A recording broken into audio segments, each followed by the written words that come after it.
حضرت عیسیٰ علیہ السلام کے پاس ایک شخص آیا، کہنے لگا میں نے آپ کے ساتھ رہنا ہے ہمیشہ۔ امام راضی نے لکھا ہے میں نے ہمیشہ آپ فرمانے لگے میں ضرور ساتھ رکھوں گا پر دنیا داری کا مطالبہ نہ کرنا جی۔ تو اس پیر دے بندے کی مرید ہو جدے مرید ہویا دکان ہی نہ چمکے، کیا مطلب ہوا بیعت ہونے کا؟ اتنی دیر کے مرید ہوئے تو کوئی فائدہ نہیں ہوا، نہ کاروبار چمکا نہ دکان بنی۔ الٹا پیر صاحب کہتے ہیں سود بند کر دو، دھوکے بند کر دو، فریب بند، جتوں ہوندا پیا اتوں بھی نہیں ہون دے، کیا فائدہ ہے نا جی؟ تو کوئی مکر فریب ہی نہیں، دجل ہی نہیں، سادہ سادہ کام کیسے ہوگا؟ حضرت عیسیٰ علیہ السلام کہنے لگے میرے ساتھ رہنا ہے تو دنیا داری سے، بولیے دنیا داری سے بچنا۔ کہنے لگا جی بالکل صحیح ہے۔ آپ فرمانے لگے چلو ٹھیک ہے۔ حضرت عیسیٰ نے چاہا کہ اس کا امتحان کریں، فرمایا پہلے دن وہ آیا ہے صحبت صلح میں رہنے کے لیے، خیر سیکھنے کے لیے۔ حضرت عیسیٰ علیہ السلام فرمانے لگے کتنی روٹیاں کھائے گا؟ کہنے لگا ایک۔ آپ نے 3 روٹیاں منگوائی، ایک خود کھائی، ایک اس کو کھلائی، تیسری وہیں رکھی اور جناب عیسیٰ دریا پہ وضو کرنے تشریف لے گئے۔ واپس آیا تو روٹی کوئی نہیں تھی وہاں۔ فرمایا روٹی کس نے کھائی ہے؟ کہنے لگا کوئی پتہ نہیں۔ جناب عیسیٰ علیہ السلام نے نا اس کو معجزہ دکھایا۔ ایک ہرن جا رہی تھی، اس کے ساتھ 2-3 چھوٹے چھوٹے بچے تھے۔ حضرت عیسیٰ علیہ السلام نے ہرن کا ایک بچہ پکڑا، اس کو ذبح کیا۔ ہرن بھی کھڑی ہو گئی، باقی بچے بھی کھڑے ہو گئے۔ ذبح کیا اور ذبح کر کے اس کا گوشت بھونا، اس کو بھی کھلایا، خود بھی اتنا کھایا کہ سیر ہو گئے، ڈکار آنے لگے۔ فرمایا کھایا نا تم نے؟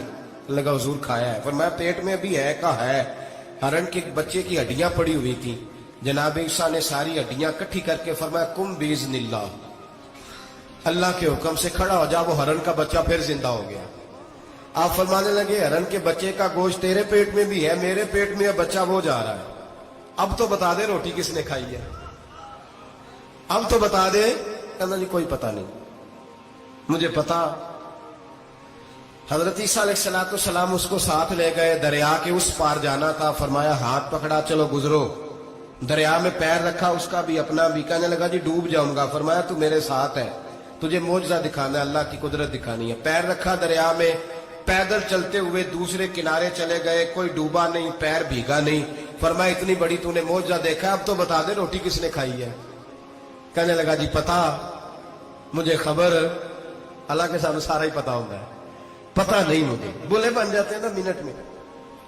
حضرت عیسیٰ کہنے لگے میں اللہ کا پیغمبر ہوں، مجھے منوانا آتا ہے۔ دریا کے اس پار گئے تو ریت تھی، صحرا کا علاقہ تھا۔ جناب عیسیٰ نے ریت کٹھی کی، چھوٹی چھوٹی ڈھیریاں لگائیں، 3 ڈھیر ریت کے لگ گئے، 3 ڈھیر۔ جب 3 ڈھیر لگ گئے تو جناب عیسیٰ علیہ السلام نے پھونک ماری، وہ ساری کی ساری ریت سونا بن گئی۔ حضرت عیسیٰ علیہ السلام کہنے لگے یہ 3 حصے ہیں سونے کے، ایک حصہ میرا ہے، ایک تیرا ہے، اور تیسرا اس کا جس نے تیسری روٹی کھائی ہے۔ کہنے لگا جی میں نے ہی کھائی ہے۔ تیسرا حصہ اس کا جس نے تیسری روٹی کھائی۔ کہنے لگا جی روٹی؟ فوراً مان گیا، بے قدرہ کچھ قدر نہ جاتی، کیتی خوب تسلی ہو، اے دنیا دار پجاری زردے کتیاں دے گل ٹلی، میں نے کھائی ہے۔ وہ میاں صاحب کمال کر گئے، اور ایک شخص لے گیا میاں محمد بخش علیہ رحمہ کو تانگے پہ بٹھا کے، کہنے لگا یہ پہلی بھی میری، وہ بھی میری، وہ باغ بھی میرا، یہ میرے چاچے کی، وہ میرے تائے کی، یہ میرے دادے کی، بڑے مالدار ہیں۔ آپ فرمانے لگے چل چھوڑ کوئی اور بات بھی کر۔ نہیں جی نہیں، وہ فلانی شے بھی میری۔ آپ فرمانے لگے یہ بتا تجھ سے پہلے کس کی تھی؟ کہنے لگا فلانے سے خریدی ہے۔ فرمایا اس سے پہلے کس کی تھی؟ چپ کر گیا۔ آپ فرمانے لگے دانش منداں دا کم نہ ہی دل دنیا نہ لانا، اس بوٹی کئی خامن کیتے، جو کیتا سو کھانا، چھوڑ اس کی بات نہ سنا، اس کا تو کبھی کوئی مالک ہوتا ہے کبھی کوئی ہوتا ہے۔ کہنے لگا جی میں نے ہی کھائی ہے روٹی۔ تو حضرت عیسیٰ کہنے لگے تو نے ظلم کیا، نبی کی صحبت پر تو نے ایک روٹی کو فوقیت دی، ایک روٹی، اور مجھے دھوکہ دیا اللہ کے پیغمبر کو۔ فرمایا جا میں نے مال کا کیا کرنا ہے، سارا ہی سونا تیرا ہے، 3 ڈھیریاں تو ہی رکھ لے۔ حضرت عیسیٰ کہہ کے گزرے تو پیچھے سے ڈاکو آ گئے، تلواریں ہاتھ میں، 2 ڈاکو، سونا پڑا ہوا دیکھا۔ کہنے لگے تیرا ہے؟ کہا میرا ہے۔ کہنے اٹھ دوڑ جا تجھے قتل کر دیں گے۔ منت کرنے لگا، کہنے لگا یار اس طرح کرو نا، بانٹ کے کھاتے ہیں، بانٹ کے کھا لیتے ہیں۔